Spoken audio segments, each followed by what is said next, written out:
Hello, everyone, and welcome to the Lucille News Digest. My name is Sam Berg, and I am the guy who runs Lucille News. And this is a brand new project to help build off the Instagram page. This is going to be a podcast where myself and any guest I happen to bring on will talk all things San Francisco Giants, whether that's current play, off-season stuff, whatever it may be. We will have you covered. This show will be broadcasted on YouTube for the time being, but we will most likely switch over to other platforms like Spotify or Apple Podcasts at some point. I am also looking to add Facecam at some point. I'm not sure how it works at the moment. I'm recording this in the studio, in one of the podcast studios at the University of Nevada, Reno. So thank you to them for allowing me to use their facilities. It's very cool of them. And so huge thank you to them. So, with that, I think we're about to jump right into it. And for our inaugural episode, I think we're going to talk about the offseason. There's still like about 20 games left. The Giants are currently 75 and 71. They just came off a pretty strong homestand against the Rockies and the Guardians. Shout out to Lamont Wade for the 2 walk-offs against the Guardians. And now the Giants are off to Colorado for I believe, a 4-game set. So hopefully they win all of those. But I think there is a lot to get to as far as the offseason goes and, future decisions, both on the field and maybe behind the scenes. Maybe there's some, front office changes, managerial, coaching stuff. We'll get into all of that. So I want to first talk about who the Giants are slated to be losing or potentially losing in free agency. So for starting pitchers, it is Alex Cobb, Alex Wood, Jacob Junis, Ross Stripling, and Sean Manaea. However, Cobb, Stripling, and Manaea each have options, and we'll get to that in a little bit. 2 relievers, John Brebbia and Scott Alexander, are slated to become free agents. Roberto Perez, remember when he was a Giant for a week? He's still technically on the team. He'll be a free agent, but I have a feeling, we won't be talking about Roberto Perez too much. 2 shortstops will be available from the Giants, that being Brandon Crawford, their longtime, face of the franchise, the last piece of their dynasty run. He's slated to become a free agent, as well as Paul DeYoung, who is a mid-season signing following the trade deadline, and I believe an injury to Brandon Crawford. Now they're doing like a timeshare. And then in the outfield, it's going to be Jock Peterson, who is on the qualifying offer this season for the Giants. And then Michael Conforto has an option as well. So let's first get into all of the options. So all those guys total, I think there's 13, if I'm adding that up correctly, 13 guys who are going to be off the roster as soon as the season ends. But 4 of those, being Cobb, Stripling, Manaea, and Conforto, all have options. The one, I think, no-brainer is the club option on Alex Cobb. It is a $10 million for 1-year deal, and seeing how he's performed the last 2 years, I would be absolutely shocked if the Giants didn't pick him back up. Maybe not to be their number 2 like he has been the past couple of years, but he's certainly been a great piece to this rotation, and for only $10 million, he's definitely coming back. But now we get into the 3 player options, being Ross Stripling, Sean Manaea, and Michael Conforto. Now, the one to start this off will be Ross Stripling, because he did an interview with Mark DeLucci recently for Sports Illustrated, saying that he is not planning on opting out. He said, quite frankly, I have not pitched well enough to test the open market and get a better deal. From me in my own head, talking to my family, I don't think he had talked to his agent yet, but he was saying, yeah, I am a Giant for 2024. Now, for Giants fans, that might be something that you don't quite want to be hearing, considering he hasn't had the greatest of seasons, but that is what he's chosen to do. And for him, it makes sense. He was offered the deal by Farhan in the front office this offseason to essentially be a 1-year deal with a player option. That's the same case with Manaea and Conforto as well, and we'll talk about them in a second. But Stripling realized, that this deal I signed is the best I'm going to get. There's no one else who's going to be paying upwards of $12 million for someone who has a 5 ERA and got kicked out of the rotation and has been sitting in limbo. That's another thing he's been talking about recently was being on the Phantom IL. So he's going to be around. I don't. We'll talk about in what capacity. I wouldn't imagine it's too much. My guess is if he were to come back, he would maybe take the Jacob Junis role because I don't know what the likelihood of them wanting to bring Junis back with the mixture of guys they have already under contract plus prospects coming up as well. And we'll talk about a couple of them in just a little bit. But it sounds like Ross Stripling is going to be around, and I would not be surprised if Sean Manaea also stuck around. Now, I think Manaea has been significantly more productive than Stripling. I think he's been really solid in the role he's found, and they're actually allowing him to get a couple starts. They let him start his first game since May last week, and then I think they just announced that Manaea is going to get a start in this Rockies series as well. So I think he's in the same boat as Stripling, you know. I think he realizes, you know, what I'm going to get on the open market is not going to be the same as what's already on the table and I already have guaranteed to me. So it would be almost silly for me to walk away from, I believe it is $12.5 million each. So, you know, obviously that's not money you want to be paying, but that's the deal you signed these guys to last year, and this is what's got to happen now. So I would assume Manaea is going to be in the same role. You know, it seems like when he started, he's gotten rocked a little bit. But hey, you get him in the bullpen, get him in some bulk inning stuff, maybe get him an opener.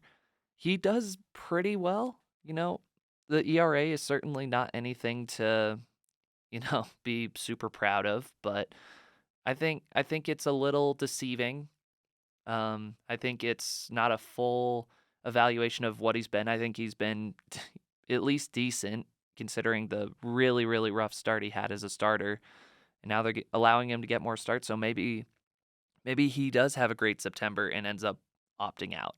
Maybe that's the reason that the Giants are opting to have him start games, is so that he can string a couple together and be like, hey, I might be able to turn this into a deal somewhere else, and I'll be able to opt out. You know, I think he's someone that the Giants would definitely like to get off the books, but you know, if they'll find a role for him if he ends up opting in.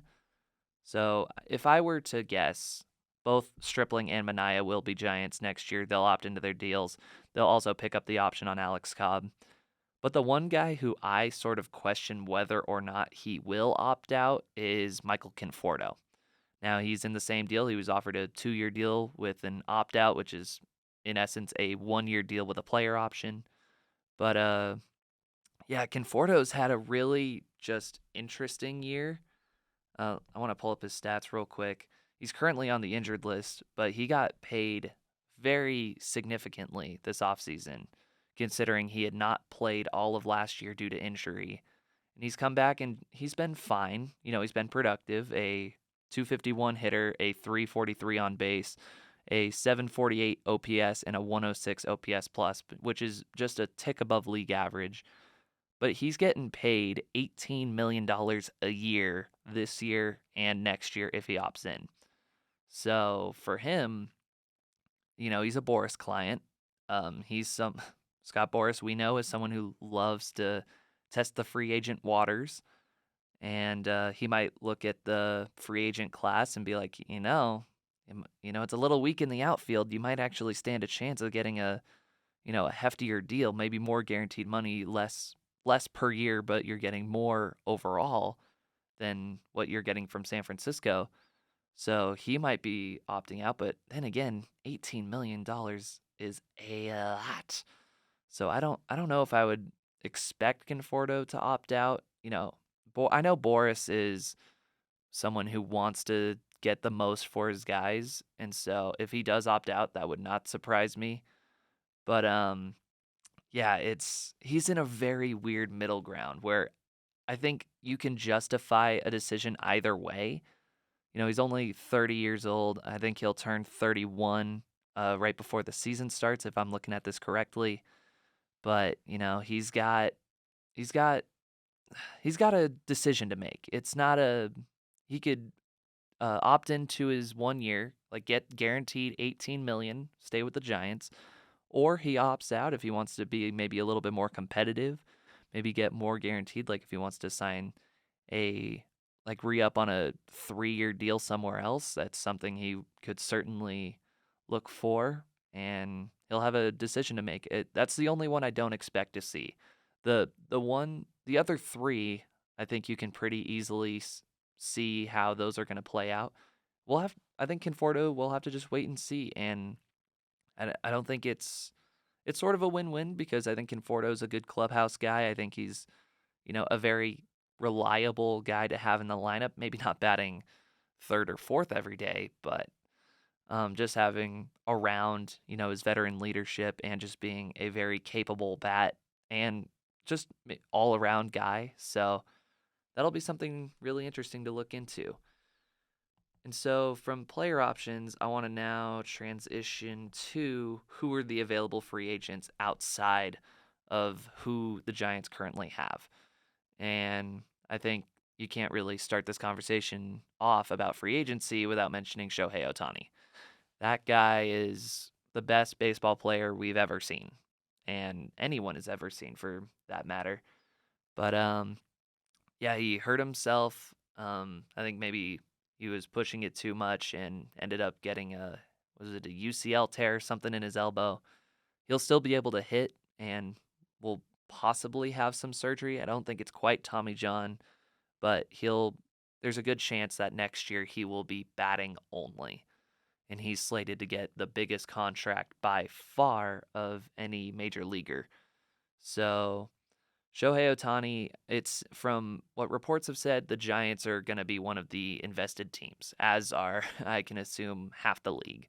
Because who wouldn't want a unicorn on their team who can hit you 40 bombs and also be an ace in your rotation? I mean, it's unheard of. He's going to get paid so much. So that leads to like the sort of crux of the Ohtani debate, and I don't want to spend too much time on it because it's a pretty cut and dry thing. The money is going to be there for Shohei regardless. He is going to get paid no matter where he goes. He's going to make at least at a bare minimum $50 million. And I would wager it would be closer to 60 or 70. So for him, it's not about money. It is about the intangibles. And I think the biggest thing for him was winning games because that was one thing he could never do with the Angels. And it's another reason they're going to consider trading Mike Trout away is because the Angels cannot win games consistently and they have just failed to make the playoffs since they've had these guys. It's really sad to see. So Shohei is wanting to go somewhere where he is going to win. So, it kind of begs into question. The Giants are just kind of hovering around 500. They're not quite in a playoff spot. They're very close. And their most recent stretch of games has put them in a position to leapfrog a couple of teams because I think they're only half a game out at this very moment. But it is, that's sort of the big thing is if your team misses out on the playoffs, why would Shohei want to go to you? The reason he's leaving the Angels is because he missed the playoffs. They couldn't build a team around him. So what would suggest a team like the Giants, being able to offer Shohei what the Angels couldn't? So it's completely up to him on where he goes. Plus, it's worth mentioning the injury. It's not going to be a very cut and dry thing. So we'll have to wait and see. Shohei will make his decision. Perhaps he sees what the Giants have built this year and is like, you know what? I still think this is a very competitive team. This is a place I want to be, but we have no idea what that is. We don't know what Ohtani wants. We will only know that until he agrees to a contract with a team. If I were a betting man, I have a feeling the Giants are not quite a favorite, even though if you look at the roster, you look at what the Giants can offer, is at least money wise, because we know they haven't had great stretches of luck with free agency in the past, especially last year. But they're certainly going to be involved. They're certainly going to be having conversations. But can they convince Ohtani to come here and sort of be the face of a team who has been better than the Angels for sure, but is not quite on the same level as the Dodgers or the Braves or teams of that nature? So it's all up to him. There's not really much I can say. I can give my pitch, but it's not like he's going to hear it. But yeah, so with that, we'll transition into, position by position, see what the Giants rotation is looking like and what it's going to mean for next season. So if we're looking at it with zero moves made, even not even picking up the options on Cobb, Stripling, and Mania, the Giants rotation is looking like Logan Webb, Kyle Harrison, Anthony DeSclafani, Keaton Wynn, and Tristan Beck. Which there's a couple of young names in there, which you know, you want to see. They've shown signs of being really, really solid. Most notably Kyle Harrison, Keaton Wynn, and Tristan Beck. They've all shown really strong flashes this year. I think Keaton Wynn's going to get another start in this Colorado series, so that'll be really interesting to watch. But yeah, I don't think it's anything you're very confident with. I mean, we'll add Alex Cobb to this. So let's say Webb, Cobb, Harrison, DeSclafani, Wynn, Beck, and then we can also assume that Stripling and Mania will be around, who will, I don't know if they're going to be starters or they're going to be like in their similar roles. That's why I think the Jacob Junis role for Stripling makes a lot of sense, and then Mania is going to kind of do the same thing he did this year, unless he balls out in September and opts out, which would kind of be ideal. But if he doesn't, there's ways around it, and you're going to be fine. So I don't hate the idea of just rocking with a young rotation.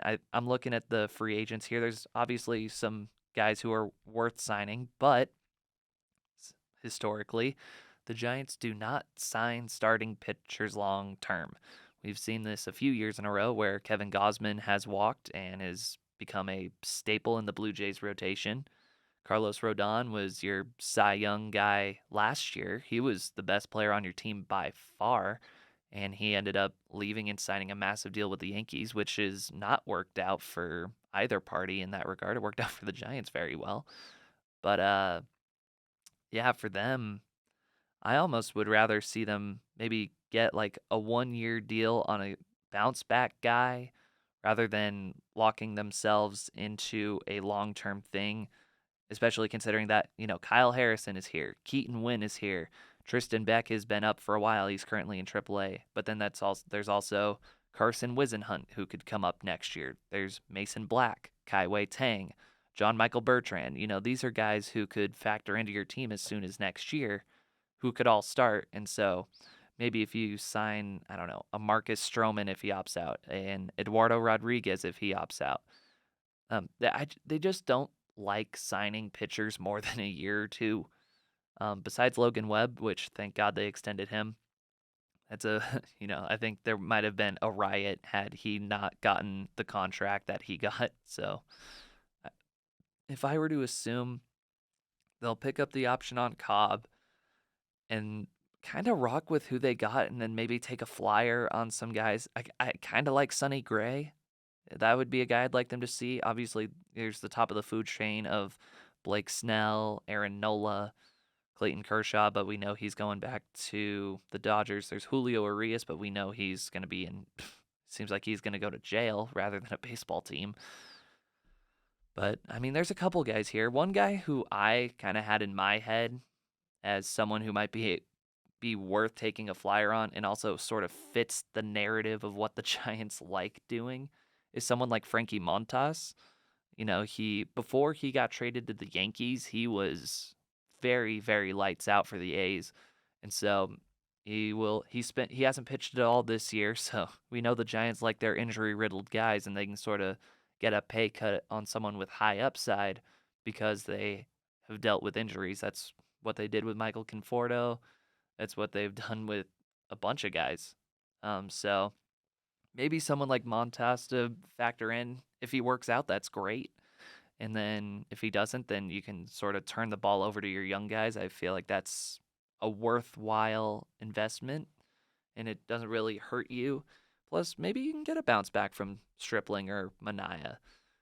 And maybe Anthony DeSclafani is able to turn things around after a couple of seasons of not being where you'd like him to be.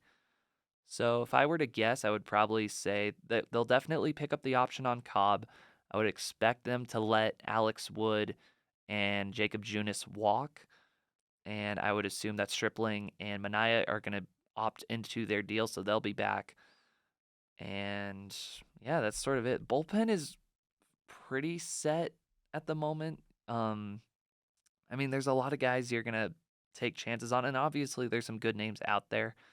Um, and so that could also factor in with Rule 5. There's guys like Eric Miller, Nick Avila. I'm not sure how it's pronounced, but guys in AAA, Nick Swiney, Chris Wright, who could factor into the team as well to go along with your obvious Camilo Duvall, Tyler and Taylor Rogers, Ryan Walker, Luke Jackson's going to be back. It's worth noting that John Brebbia and Scott Alexander will both be free agents. I don't know if they would bring Alexander back, but I feel like John Brebbia is almost like a shoe-in to be brought back at least on like a 1 or 2 year deal because he seems like he's become like a very popular figure in San Francisco that they don't want to let go just yet. So I would imagine John Brebbia is someone they're going to look to bring back, and then I don't know if they'll go exploring the market. Maybe someone like Jordan Hicks will pique their interest. Maybe reuniting with Matt Moore, maybe taking a flyer on Alex Reyes if he becomes available. I don't think they would be at the very top of the food chain with guys like Josh Hader, Liam Hendricks, Craig Kimbrell, Aroldis Chapman. I mean, they certainly could as someone to pair up with Duvall in the back of the bullpen, but it seems like the Rogers brothers have done pretty well as your setup guys as well. So I don't know if that's really an issue. It's more like the middle to long relief guys who I think they would fill out the rest of their bullpen with, and I think that would be also involving Mania and Stripling as well. Maybe you move Tristan Beck back to the bullpen if you want him on the roster but not quite want him starting. So that's a decision we'll wait to see. And so yeah, that's about the pitchers. At least for now, it's not super interesting. I think they're gonna mostly build from within and then bring some guys back who they like, most notably being Cobb and Brebbia. So, and then obviously giving opportunities to the young guys like Harrison, Wynn, Beck, Wizenhunt, Bertrand, Tang, Black. They got guys. So that would be my expectation. Now on to the position players, where it's a little less cut and dry, but I mean, I'm probably saying that wrong. We'll we'll go position by position and see if there's any upgrades that really needs, or if there's any like notable free agents out there for the Giants to consider. So we'll start at catcher. They don't need anyone. They could go for a backup. Patrick Bailey is your guy. Like he is your guy faux show. And Blake Sable has been a very, very capable backup who can also play the outfield if you need him to. So I would imagine that's going to be the catching tandem next year as well. Go figure. Two rookies just being so impressive this year. Shout out to Bailey and Sable for being great. But then there's Joey Bart, who is going to be out of options after this year, and he has just simply not been the guy. I mean, he's been a bust. And next year, if they wanted to keep him, they would have to guarantee him a roster spot, or they would have to DFA him and hope he clears waivers, which I have a feeling is not super likely. I think there would be teams who would be willing to take a flyer on him. I don't know if that's going to result in him sticking through the offseason. Maybe they look to find a trade partner, or if they just cut bait. It seems like he's the third guy and a very obvious third. The two guys in front of him are doing way better on almost all sides. So I think the Joey Bart era is pretty over. I would assume that he's going to be gone before the season starts next year. Either he's DFA'd or they find a trade partner. Because I mean, you're not going to get much back for him in a trade because his value has gone down pretty significantly, which sucks considering he was the number 2 overall pick. But that's just how it goes sometimes. So I don't think there's anyone really notable who they would get. I would just assume it's going to be Bailey and Sable again. It's worked really well this year. Might as well run it back. I mean, maybe you could go for someone like maybe Mitch Garver if you wanted to, Omar Narvaez, but it's not necessary. Heck, maybe you even bring back Roberto Perez if you really, really want defense, which I wouldn't hate the idea, but I think you're good. I think you're good with what you got. Now on to first base. This is an interesting one because your first baseman this year was Lamont Wade Jr. and he's had a very solid season. He's not quite at where he was in 2021, which was everyone's breakout year, but Lamont Wade has been very, very good in 2023. And if he ends up being the first baseman again, then I would be very happy with that. Like that is a very fine thing for him to be the first baseman. But there is one guy, one available free agent. The Giants they they want to get a big name so badly, and it seems like they just can't get it done. And it seems like the one like really really big fish this year is Ohtani, and it's the odds seem stacked against them. So, if they're looking to upgrade in different ways, then you could look at first base because Lamont Wade can play the outfield. He's shown that he's very capable at first base, very strong defensively, and he's been your leadoff hitter for most of the season. So he's someone where if you kept him at first, that's fine.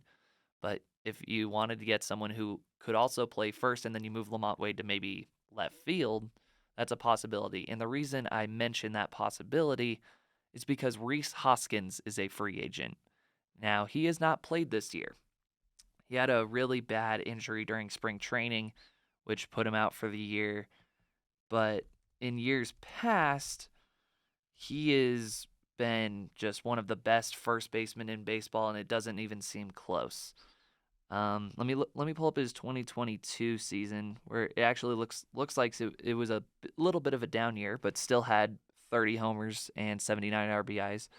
He had a 123 OPS plus, a 246 average, 332 on base, 462 slugging, and I've got a feeling the Phillies are not likely to bring him back, especially after the report that Bryce Harper is willing to move to first base full time. And, they've sort of used Alec Bohm. They started using Bryce Harper. I think they were using Cody Clemens for a little bit. So I think they're almost preparing to say, Hoskins he's good, but once again, injuries happen for this guy. And he hasn't played in a full year, so we don't know how well he would do. We're not willing to give out the bags to someone like that. But who has historically been willing to give, big money to guys who are coming off injury? The San Francisco Giants. Not to mention, Rhys Hoskins is from Sacramento. He probably grew up a Giants fan. I mean, he went to Sac State. Yes, Sac State, grew up in Sacramento. I mean, he knows the area. So you're talking about an injured player who has had really good stats in the past, who has not played in a full year, but could be a very good pickup once he hits all of it. Sounds a lot like someone Farhan Zaidi likes to target. Reminds me of Michael Conforto. Reminds me of Mitch Haniger.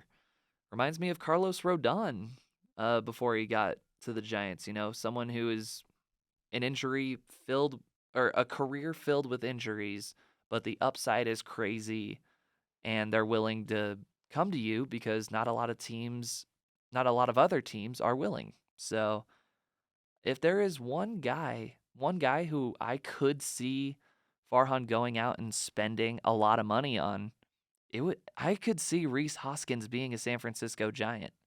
It makes sense from him being a local guy, from him you could get a discount from him because he hasn't played in over a year, and he's got the stats before his injury to support him being worth that money. That's the same reasoning they had for Michael Conforto last year. And if you're willing to move Lamont Wade off of first base and to put him in the outfield mix, then I could see Hoskins being someone who could also factor in at DH and just be a guy to put at the top of your lineup to drive in some runs.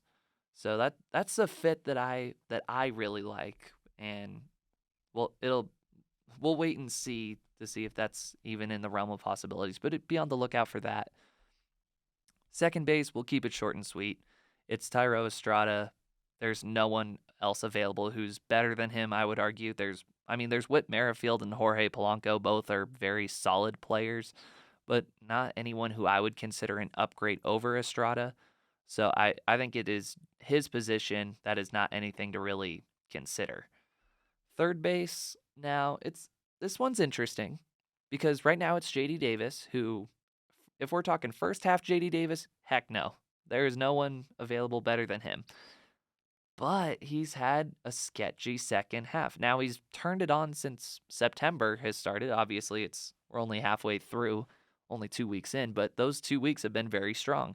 Plus, Davis is a very strong defender, and he can hit in clutch moments. We saw in last night's game, or last afternoon's game, yesterday's game. Let's get the wording right. Yesterday's game. He had the big game tying home run late to put them in a position to walk it off. And he's done that several times. I remember he hit the walk off against Kenley Jansen. What was it? Sometime in July, I think. I don't remember, or I don't remember specifically. I obviously remember it happening, but the reason I mention it being interesting is because Matt Chapman is an available third baseman. Now if I were to wager a guess, he will be a top 3 money guy after Ohtani. Obviously Ohtani's going to get the most, but then I think if you're considering who else is available, he might be the second best hitter available.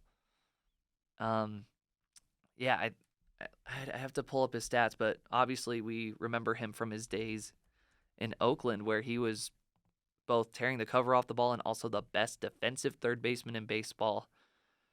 Looking at these numbers, I'd say a tick above JD Davis, but I don't know about that much. War-wise, he's been crazy, but I think that's carried mostly by his defense. He's batting .248 with a 112 OPS plus, and let me compare that to JD Davis, who on the season is batting .251 with a 105 OPS plus. So he's just a tick better, and he's going to be paid significantly more than what Davis is. So yeah, you could go for Matt Chapman, but you have a guy who can do very similar things in JD Davis for way less. So if I'm the Giants, I would just rock with that. Plus, they also have Casey Schmidt, who obviously 2023 has not been his year, at least with the bat. His glove is so sick, and it seems like clubhouse-wise he is adored, but he's someone who could turn the bat around. Once he's settled in to the big leagues, he's had a full year of seeing what it's like, and will now have the offseason to, prepare himself for that. That's someone who could easily take over and be your third baseman for the future and even be better than Matt Chapman. So that's 2 guys right there who you already have who could be better than what you're getting and will be significantly cheaper. Obviously it's nice to bring in big names, but it also, sort of depends on who the name is. And so is Matt Chapman really worth it? I don't know. So if I'm them, I would rather put my money elsewhere. I'd rather have it go to someone like Hoskins than it go to Chapman, because you already have guys who could fill the position. So we'll stay off. I say we stay off Chapman for now. There's obviously a couple of other guys, Justin Turner, who somehow seems to just be great always. Josh Donaldson, Eduardo Escobar, but it seems like if you really were to get a third baseman, it seems like Matt Chapman would be the only guy worth considering. But then you could also be taking away at-bats from both Davis and Schmidt, and you don't really want to. Shortstop. Now we have a rare case of 2 free agents at the shortstop position, and both of which I don't think they're going to be back. Obviously, the big one being Brandon Crawford. And this year I think Father Time is finally showing. And, he's always had sort of a lackluster bat. That was something I wasn't really expecting him to, pop off in his age 36 season. But also the glove is just gone down. His glove is just not there anymore. He doesn't quite have the range that he used to have. And I mean, you don't want to cut the guy who's been such a key part of this franchise for over a decade, but like at some point you have to move on and make the team better. And so if I were to wager a guess, Brandon Crawford, I think you're done after this year. I don't know if you're going to retire. I don't know if you're going to do a Brandon Belt and, spend 1 year somewhere else. See if there's any sort of revitalization, or do you hang up the cleats after this? And I don't think anyone would fault you regardless. Do you think there's more in the tank? Do you think there's, or have you done enough to where you're satisfied with your career and this is the way it's going to end? And if I'm the Giants, I look towards the future. If our window to win is now, we need to capitalize on that because Brandon Crawford, loved the guy, and he's probably the most beloved player in this organization. He's just not doing it on the field anymore. And it sucks because he's been doing it for so long, but I think this is the time. This is the time to turn it over. And especially now that you have at least two young guys who could capably take over the position. I was talking about Casey Schmidt being a third baseman. He could also be a shortstop. I think the more obvious one is Marco Luciano. He's dealt with injuries, so I don't I don't know if they're going to turn the keys over to those guys yet. There's also Tyler Fitzgerald, but I think what it will ultimately come down to is either they get a stopgap or they just turn the keys over to one of the three rookies, being Schmidt, Luciano, and Fitzgerald. That's what I'd rather see, unless the stopgap being Ahmed Rosario, who's, sort of become a bench and platoon guy for the Dodgers. Tim Anderson, who has been like the worst hitter in baseball this year. Plus, it seems like he's not a great clubhouse guy. Javier Baez has an opt out, but with how bad he's been, there's no reason for him to opt out. There's Paul DeYoung, but, not much upside for him. He's got a good glove, but that's about it. Joey Wendell, same thing. And Adalberto Mondesi, who is just a guy who's never crazy high potential and never worked out. So if I were them, I would just let it be a rookie competition. Maybe it's ill-advised, but I'd like to see what we have in Marco Luciano for a full season. I'd like to see what we have in Casey Schmidt. I'd like to see what we have in Tyler Fitzgerald. These are guys who I'd rather see set up the future rather than sort of getting someone to be mediocre for one season.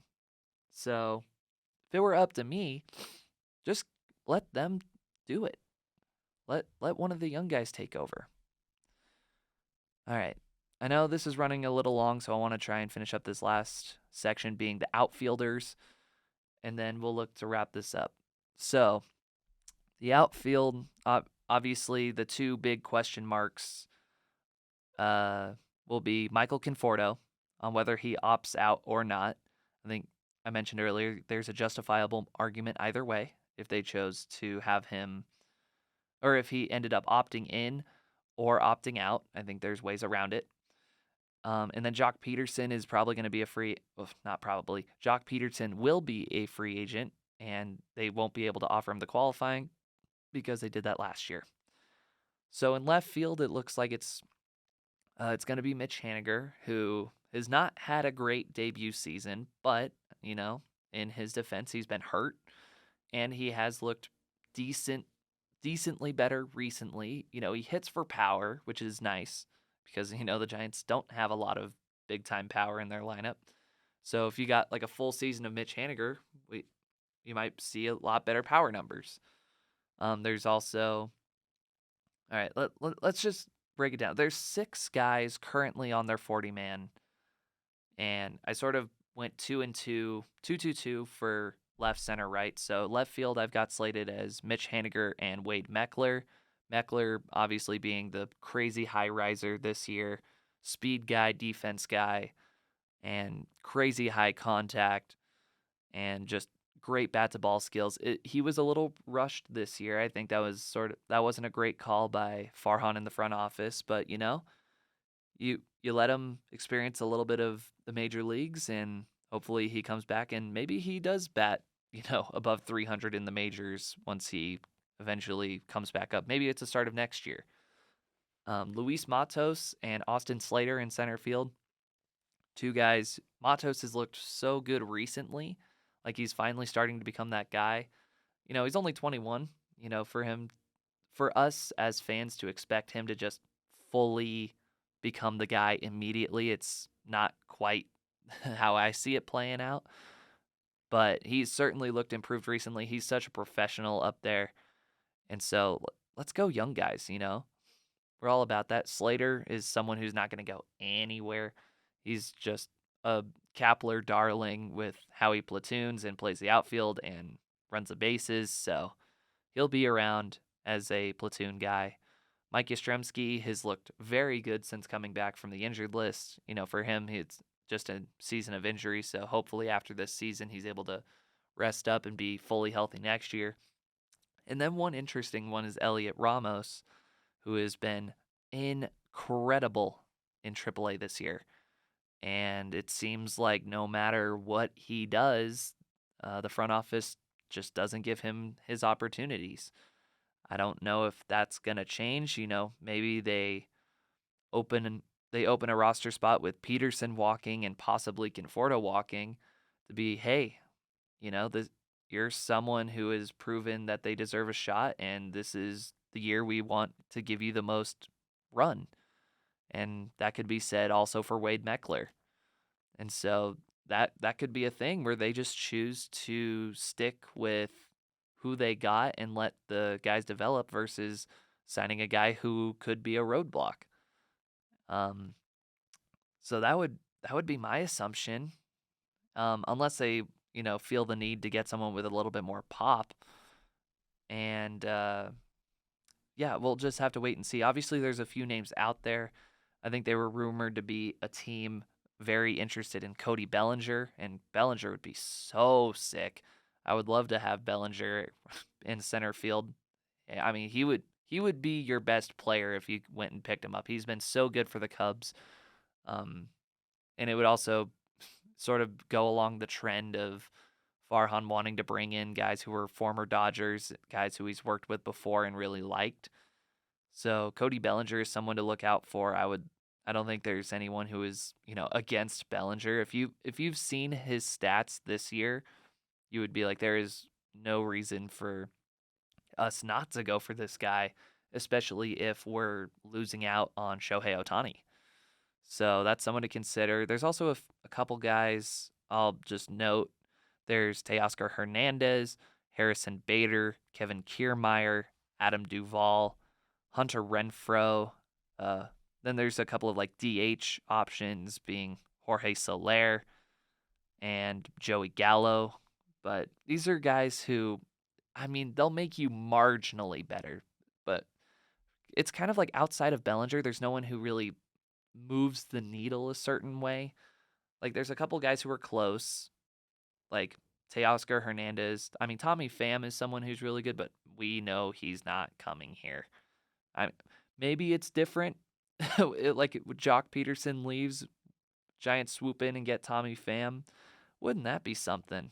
I wouldn't expect it. That would certainly be a curveball that I would swing and miss at. But I think for the most part, they'll probably rock with the guys they got. And, it's worth mentioning that they have some prospects, working their way up. There's Von Braun. There's Ishmael Munguia, Victor Bedicoto. Let me see. Is there any guys? There's Trenton Brooks in AAA. And I think most notably is Meckler and Ramos. So if you're looking to give those guys more run and you think they're going to turn the corner, then why get a guy who would be a roadblock? So something to worth considering. Just that there's a bunch of guys. It's not a very strong free agent class. It is a mixture of guys who could make you better, but not necessarily will. They're not shoo-ins to make your team better. And so is it worth signing guys who have the upside but also the downside to hinder your team, which we kind of saw last year with the signings of guys like Haniger, with Mania, with Stripling, where yes, they have the upside, and if they work out, it's fantastic.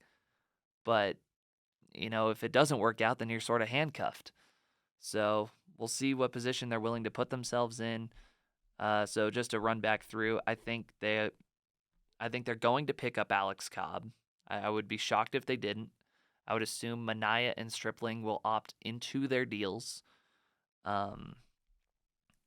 For free agency, there's Shohei Ohtani, which is totally up to him. I don't think there's really much we can do baseball-wise besides just win as many games as we can to, prove to him that we are a winning ball club and this is the place you want to be. I would assume he's priority number one, but if it's not him, I really like the fit of Rhys Hoskins at first base if you're willing to move Lamont Wade to the outfield. I think third base you could get Matt Chapman, but you really don't have to. Ahmed Rosario is probably your best option at short. You could bring back Brandon Crawford, but I don't think it's a very smart idea if you're trying to win. So letting the shortstops run. Then in the outfield, it's sort of Cody Bellinger and everyone else. And then we'll have to wait and see what happens with Conforto. I don't think they would bring back Jock Peterson. I think they would rather get someone who can help them on more than just the offensive side. Obviously, as bad as nice, but then with how good Wilmer Flores has hit this year, then you sort of have to throw Jock in left field, and that's not something they like. That's not an ideal thing. So I think Jock will walk. We'll see what happens with Conforto. And then I think they'll either try and go all out for Bellinger or they'll rock with who they got and maybe get a stopgap guy with, I don't know, Mark Canha, Joey Gallo, maybe Harrison Bader, Teoscar Hernandez. These are guys you could go for, but I wouldn't necessarily expect it. So, with all that said, I think that's where we'll wrap it up.